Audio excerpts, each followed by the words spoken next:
мэдрэгдэх температур. Та хизээ нэгэн өнөөдөр цаг агаарын урьдчилсан мэдээ дулаахан л гэж байсан да.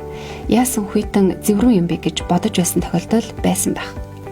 Бидний өдөр тутам цаг агаарын мэдээнд хүлээж авч буй температур нь агаарын температур бөгөөд энэ нь тухайн температур хүний биед хэрхэн мэдрэгдэх вэ гэдгийг шууд илэрхийлдэггүй.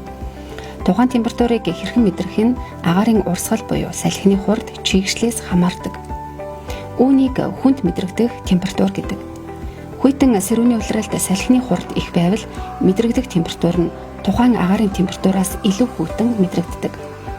Зоны улиралд их халуун өдөр агаар их чиглэг байвал мэдрэгдэх температур нь тухайн агаарын температураас илүү халуун бөгчин мэдрэгддэг. Хүнд мэдрэгдэх температур нь эдгээр олон хүчин зүйлүүдийг тооцоолдог тул гадаад орчныг илүү бодиттой үнэлэхэд тусалдаг.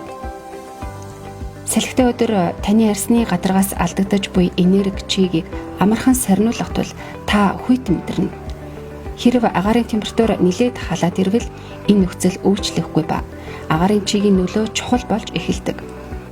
Учир нь хүн хөлсөөр дулаанаа гадагшлуулж биеийн дулаанаа зохицуулдаг бол агаарын чигшил их байвал ууршилт буюу хөлрөлт багасна. Ингэснээр илүү халуун зах мэдрэмж төрдөг байна. Иймд хүйтэн сэрүүний улиралд хүнд мэдрэгдэх температурыг салхины нөлөөг тооцсон жаврын температураар, халууны улиралд халууны индексээр илэрхийлдэг байна. Манай орны хувьд хуурай сэрүүн уур амьсгалтай тул хүнд мэдрэгдэх температурыг салхины нөлөөг тооцсон жаврын температураар илэрхийлж авч үзэх нь тохиромжтой юм а.